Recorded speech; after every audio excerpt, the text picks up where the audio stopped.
ዛሬም የአብርሃም ጉድ ነው እየተባለ ቪዲዮ ኮል የሚያወራትን እንደዚህ ቀርጻ ይሄው አመጣለሁ ስትል ስትፎክር የነበረችው ይሄው ዛሬም አንጥተዋለች። ጎድ ካልተሰማ መስከረም አይጠባ ማለት አሁን ነው።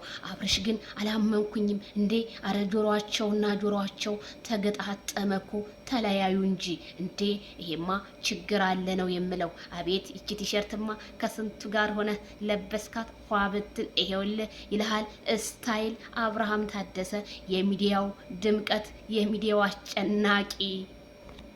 ሰበር ዜና። ሰላም ጤና ይስጥልኝ ውድና የተከበራችሁ አድማጭ ተመልካቾቼ በመላው ዓለም ላይ ለምትገኙ ሰላማችሁ ይብዛ። ውድ ሀገሬ ልጆች ላይክ፣ ሼር፣ ሰብስክራይብ እያደረጋችሁ እንግዲህ ትናንትና እለቃለሁ ቪዲዮ ስትል የነበረ ይሄ ቪዲዮቿ እንግዲህ ከዛሬ 6 ወር በፊት በየቲክታክ መንደሩ ሲዘዋወሩ እንደነበርና እንዲሁም የአይን እማኞች መስክረዋል ስል ከዚሁ አሳስባለሁ። ታዲያ አብርሃም እኔ ብዙ ቪዲዮዎች አሉኝ ብዙ ነገር አለ ስትል የነበረ ሚስጥሩ ወጣ የሚባለው ይሄ ነው። አብርሃም ደግሞ ፍቅርንም ማዝሏል፣ አንቺንም ማዝሏል።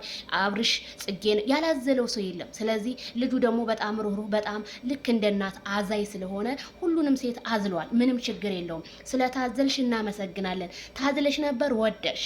ስለዚህ በጣም ብዙ ሴቶች አዝዬ ነበረ። ከብዙ ሴቶች መካከል ግን ሩታ ይሄንን ደረጃ ይዤ ስላልወደሽ የትዳር አጋሬ አድርጌሻለሁ ሲል ማይክል ጃክሰን መናገሩን ከዛሬ ወራቶች በፊትም ሁላችንም እናውቃለን ስል ከዚሁ አሳስባለሁ።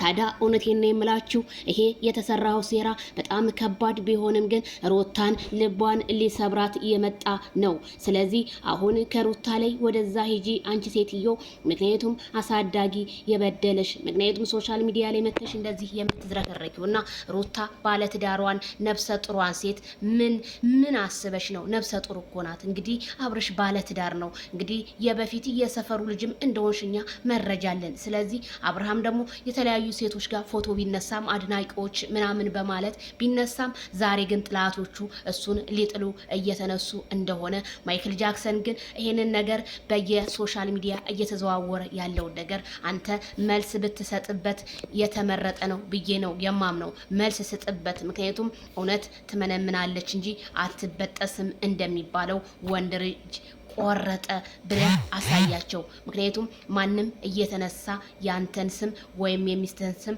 ለማጠልሸት የሚነሱትን እስከዛሬ ዝም ብትልም ካሁን በኋላ ግን ዝም ባትል እንደኔ መልካም ነው።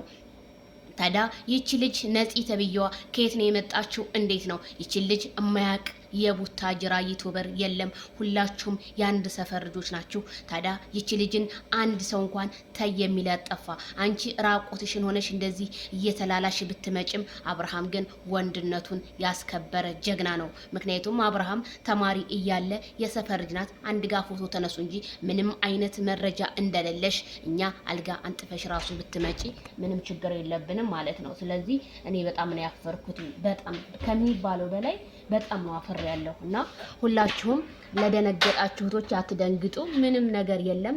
ሩታንኛ መታ እስከምንሰማ ድረስ እኔ ራሱ በጣም ነው የጓጓሁት። ሩትዬ ቪዲዮ ብሰራልን እንደኔ መልካም ነው ላለሁኝ። ብዙ አድናቂዎቿ ሩታ እያሉ ነው። ምክንያቱም ሩታ ስንጣና እሷን ድምጿን እንስማ። አብርሃም ግን ቀጥታ መልስ ብትሰጥ ሚስትህን ብታስከብር እንደኔ ባይነኝ ወንድምየው እላችኋለሁ። ይሄንን ይመስላል። በሌላ ቪዲዮ እንገናኝ። ሰላም ሁኑ።